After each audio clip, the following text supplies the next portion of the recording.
Bharatiya Janata party का कार्यक्रम प्रारंभ होते ही पूर्व कैबिनेट मंत्री वर्तमान विधायक पारस जैन मंच से उठकर चले गए। क्यों गए, कैसे गए, कारण अज्ञात। उज्जैन लोकसभा सांसद अनिल फिरोजिया ने देश के प्रधानमंत्री के कार्यों की तारीफ की। मध्य प्रदेश सरकार के कैबिनेट मंत्री डॉक्टर मोहन यादव द्वारा बताया गया कि उज्जैन धार्मिक नगरी ही नहीं, अब साइंस सिटी के नाम से भी जानी जाएगी।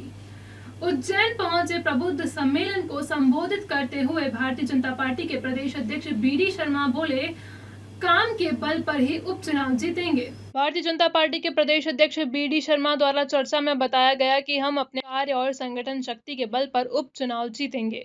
इसके लिए महाकाल का आशीर्वाद भी लेने जा रहा हूं। उन्होंने कहा, कांग्रेस नेता कमलनाथ कहां, पहले यहां कोई मुझे बताए, देश में है या विदेश में।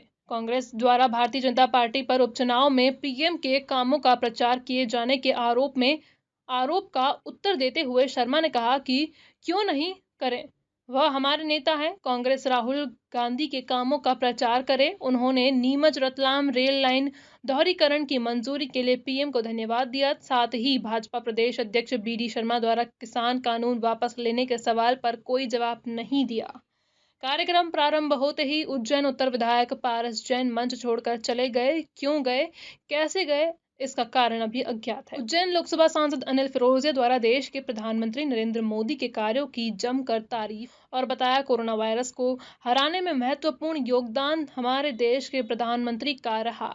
इसी के साथ मध्य प्रदेश सरकार के कैबिनेट मंत्री डॉक्टर मोहन यादव द्वारा बताया गया, उज्जैन एक धार्मिक नगरी है। बाबा महाकाल के नाम पर देश विदेश से इसकी पहचान है। इसी के चलते अब उज्जैन को साइंस सिटी के नाम से भी जाना जाएगा। विकास पुरुष के नाम पर प्रदेश में पहचान बनाने वाले कैबिनेट मंत्री डॉक्टर मोहन यादव द्वारा वास्तविकता में कई विकास कार्य उज्जैन के अलावा प्रदेश में भी किए जा रहे हैं। आज वर्षों से मजदूर संघ अपनी मांग को लेकर परेशान थे। बहुत जल्द कैबिनेट मंत्री डॉक्टर मोहन यादव के प्रयास से उन्हें उनकी मजदूरी का रुपए मिलने जा रहे हैं। इसके अलावा उज्जैन के कई सौगातें विकास के नाम पर डॉक्टर मोहन यादव के प्रयास से दी गई हैं। दिवस का अभियान भारतीय जनता पार्टी ने सेवा और समर्पण के अभियान पर जो लिया है, आज उज्जैन में भारतीय जनता पार्टी उज्जैन ने प्रबुद्ध सम्मेलन आज यहाँ पर रखा था। माननीय प्रधानमंत्री जी के सेवा समर्पण के इस अभियान में आज उन प्रबुद्धों के बीच जो भारत के प्रधानमंत्री नरेंद्र मोदी जी ने उनके दूसरे कार्यकाल और पहले कार्यकाल की जो उपलब्धियाँ हैं, उन सारे मुद्दों पर आज प्रबुद्धों के साथ हमने चर्चा की है। और भारत के प्रधानमंत्री नरेंद्र मोदी जी के नेतृत्व में देश जिस गति से आगे बढ़ रहा है, उसको लेकर के आज सभी प्रबुद्धों के साथ चर्चा बहुत व्यापक तौर पर यहाँ पर हुई है। आगामी उपचुनाव को लेकर आप महाकाल दर्शन भी करेंगे? देखिए, उपचुनाव को लेकर के महाकाल के बिना आशीर्वाद के तो हम कुछ करते भी नहीं हैं, कुछ होता भी नहीं है। तो महाकाल के दर्शन तो करने ही है। अभी मैं जाऊँगा और आगामी आने वाला जो उपचुनाव है, चाहे लोकसभा का हो या 3 विधानसभाएँ, भारतीय जनता पार्टी अपने काम के बल पर, माननीय प्रधानमंत्री नरेंद्र मोदी जी के कामों के आधार पर, मध्य प्रदेश की सरकार ने गरीब कल्याण की योजनाओं के आधार पर और संगठन तंत्र की मजबूती पर इन चुनावों को हम ऐतिहासिक बहुमत के साथ जीतेंगे, ये मुझे पूर्ण विश्वास है। अध्यक्ष जी, कमलनाथ जी ने कहा है कि सेमीफाइनल और फाइनल इस बार हम जीतेंगे। पहले आपसे मेरा अनुरोध है, आप ये पता लगाइए कमलनाथ जी कहाँ हैं, भारत के अंदर हैं या विदेश के अंदर हैं, और विदेश के अंदर हैं तो कहाँ पर हैं, जरा बताएं मध्य प्रदेश की जनता को। प्रधानमंत्री के जन्मोत्सव के नाम पर प्रचार कर रही है चुनाव का। क्यों नहीं करेंगे जी, हमारा नेता है, उनको दर्द क्यों हो रहा है? तुम भी राहुल गांधी के नाम पर करो, कौन मना कर रहा हो, करो।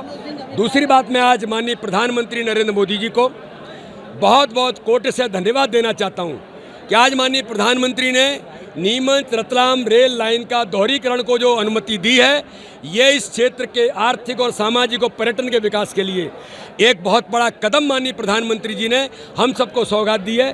मैं माननीय प्रधानमंत्री जी का बहुत हृदय से मध्य प्रदेश की 7.5 करोड़ जनता की ओर से बहुत बहुत उनका धन्यवाद करता हूं, जो उन्होंने आज निर्णय मध्य प्रदेश को सौगात दी है। अमरेंद्र सिंह जी मुलाकात हुई है अमित शाह से, कहीं ना कहीं कृषि कानून वापस लेने पर भी चर्चा हुई है। क्या भारतीय जनता पार्टी या केंद्र सरकार कैप्टन के अंदर आने पर कृषि कानून वापस लेगी और टिकट के आंदोलन को खत्म करेगी? ये आप तय कर रहे होंगे। अमित शाह जी इस देश के दुनिया के ताकतवर नेता हैं, ऐसे लोग अमित शाह जी से बहुत मिलते रहते हैं। शामिल करेंगे बीजेपी में?